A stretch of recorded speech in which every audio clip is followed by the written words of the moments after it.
Students, बेटा आज हम हिंदी में अपना पाठ 8 पढ़ेंगे जिसका नाम है सर चंद्रशेखर वेंकटरमन। देखिए, हमारे देश भारतवर्ष में प्राचीन काल से ही एक से बढ़कर एक वैज्ञानिक होते रहे हैं। प्राचीन काल में ऋषि मुनियों के ज्ञान विज्ञान ने न केवल हमारे देश को प्रभावित किया अपितु इससे सारा विश्व प्रभावित हुआ। इन्हीं ऋषि संतानों से बंधे हुए हम भारतीयों में महान वैज्ञानिक चंद्रशेखर वेंकटरमन का नाम विश्वविख्यात है। चंद्रशेखर वेंकटरमन ने अपनी वैज्ञानिक प्रतिभा और उपलब्धियों से पूरे संसार को चकित करके अपना नाम अमर कर दिया। देखिए, 29 मई 1957 ईस्वी बेंगलोर के सांधे आकाश में श्यामल मेघ घिर आए हैं। श्यामल होता है काले, मेघ मतलब बादल घिर आए हैं। घूमते घूमते सहसा हमारे आतिथ्य कौन होता है बेटा? मेहमान का आदर सत्कार करने वाला। धनजी भाई बोल उठते हैं, रमन इंस्टीट्यूट देखोगे? और उत्तर की प्रतीक्षा होता है इंतजार किए बिना ही गाड़ी को एक विशाल और भव्य होता है अत्यंत सुंदर भवन के अहाते की ओर मोड़ देते हैं। द्वार पर लिखा है, द्वार होता है दरवाजे पर लिखा है, यह आम रास्ता नहीं है, बिना आज्ञा प्रवेश वर्जित है। वर्जित होता है बेटा मना है। मैं हठात उस ओर संकेत करता हूँ तो धनजी भाई कहते हैं, यह तो विदेशियों के लिए लिखा है, संस्था हमारी है, हमें कौन रोक सकता है। और बरामदे के पास गाड़ी रोककर वे चपरासी को पुकारते हैं, रमन साहब हैं, उनको बोलो कि हम आए हैं। क्या कहूँ कि इससे पूर्व ही देखता हूँ कि अंदर से आकर एक व्यक्ति तेजी से अंग्रेजी में कह रहा है, मैं जानता हूँ तुम बिना आज्ञा अंदर आए हो, पर कोई बात नहीं, किसी से कहना मत, मेरे पास 15 मिनट हैं। हम लोग संभले कि वे तीव्र गति से आगे बढ़ जाते हैं। हम विश्वास ही नहीं कर पाते कि नोबेल पुरस्कार प्राप्त प्रकाश एवं नाद विज्ञान, नाद होता है बेटा ध्वनि विज्ञान के विशेषज्ञ विश्व प्रसिद्ध वैज्ञानिक सर चंद्रशेखर वेंकटरमन ये ही थे। कोट पतलून, जूता, दक्षिण भारतीय शैली की पगड़ी, नाक कुछ लंबी, बाईं ओर का दांत टूटा हुआ, बाहां और गले पर से कोट भी फटा हुआ। ये है रमन, यह व्यक्तित्व है इनका। विचार तीव्र गति से उमड़ते घुमड़ते हैं, उतनी ही तीव्र गति से वे बोलते चले जाते हैं। सहसा गंभीर होकर, सहसा होता है बेटा अचानक, गंभीर होकर वे मेरी ओर मुड़ आते हैं और पूछते हैं, जानते हो मेरा मतलब क्या है? मैं अचकचाकर कहता हूँ, मतलब चौंक कर कहता हूँ, जी जी। तभी यशपाल जी हंसते हुए मेरा हाथ दबाते हैं, क्या खाक जानते हो? यह तो उनका तकिया कलाम है। क्या खाक जानना का मतलब होता है बेटा कुछ भी न जानना। सचमुच उस 1 घंटे में वे अनेक बार इस वाक्य का प्रयोग करते हैं। कौन से वाक्य का? कि क्या खाक जानते हो। आरंभ में उन्होंने कहा था, मेरे पास तो 15 मिनट हैं, लेकिन जब हम उनसे विदा लेते हैं तो पता चलता है कि 1 घंटा कभी का बीत चुका है।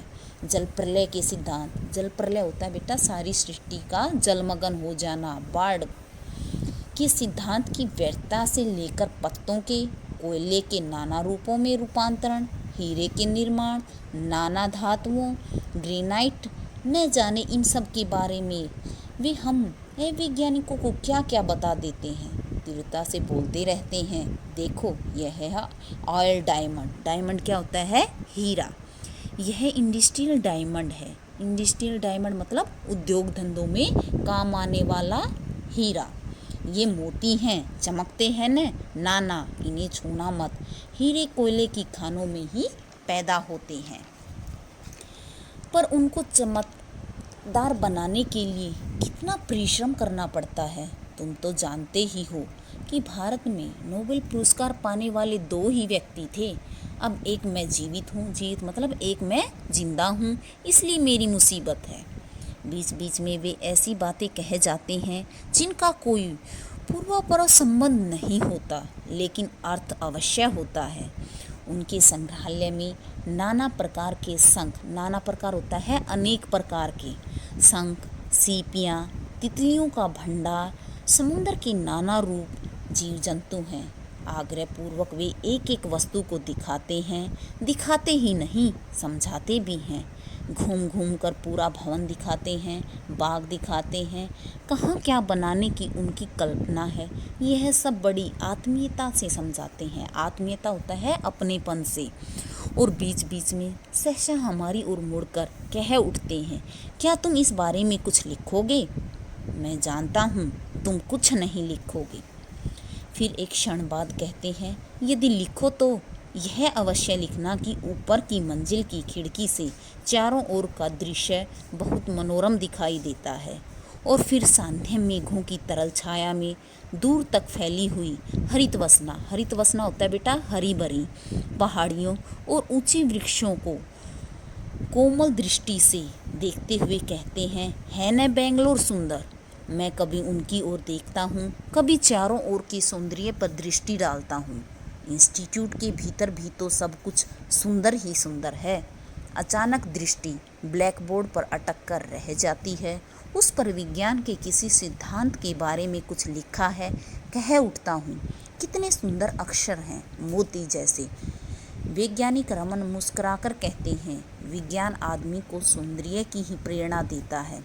इसी प्रसंग में सुधीर कहता है, मेरी पुस्तक में आपका चित्र है। वे तुरंत उसके कंधे पर हाथ रखकर बोल उठते हैं, तो तुम विद्यार्थी हो, मैं तुमको कुछ ऐसी वस्तुएं दिखाऊंगा जो किसी को दिखाना पसंद नहीं करता। मेरे साथ आओ। और वे हमको अपने छोटे से कमरे में ले जाते हैं जिसमें कई अलमारियां हैं। वे उन्हें खोलते हैं और देखते देखते हमारे सामने नाना रंग के अनेक मेडल और अनेक प्रमाण पत्रों का ढेर लग जाता है। अनेक मेडलों के बीच में प्रकाश फेंकते हुए नोबेल पुरस्कार के उस भव्य पदक को हम बड़ी उत्सुकता से देखते हैं। उत्सुकता मतलब हैरानी से देखते हैं, जो उन्हें सन 1930 में भौतिक विज्ञान के क्षेत्र में उल्लेखनीय काम करने के लिए मिला था।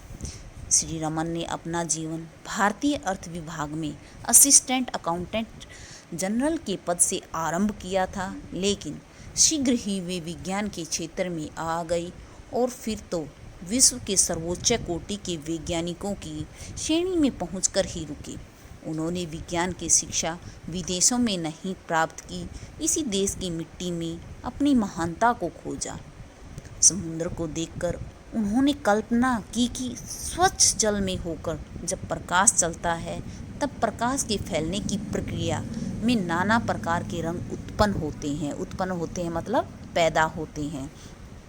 उनकी इस खोज के बारे में सोचते सोचते न जाने मैं कहाँ चला जाता हूँ कि सहसा सुनता हूँ वे कह रहे हैं, इस पदक को देखो कितना असुंदर है।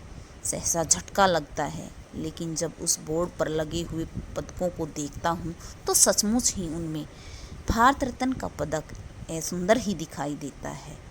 उससे असुंदर एक और पदक भी है, कलकत्ता विश्वविद्यालय का। गलतफहमी न हो, यहाँ भौतिक सौंदर्य की चर्चा है और मैं जानता हूँ उन्होंने इस शब्द का प्रयोग इसलिए किया कि कुछ क्षण पहले मैंने अक्षरों के सौंदर्य की प्रशंसा की थी। एकाएक वे बोल उठते हैं, आओ आओ, आप लोगों को कुछ और सुंदर वस्तुएं दिखाएं। और वे तीव्र गति से आगे बढ़ जाते हैं, मतलब तेज गति से। पीछे पीछे हम भी एक छोटे से कमरे में पहुंचते हैं। विज्ञान के नाना उपकरणों से सजा यह कमरा कुछ ही क्षणों में इंद्रधनुष के प्रकाश से जगमगा उठता है। आश्चर्य से हम एक दूसरे को देखते हैं, जैसे हम सब रंगों के सागर में तैर रहे हों। वैसे ही जैसे नाना रूप रंग की परियां बच्चों के सौपन होता है सपने संसार में तैरा करती हैं।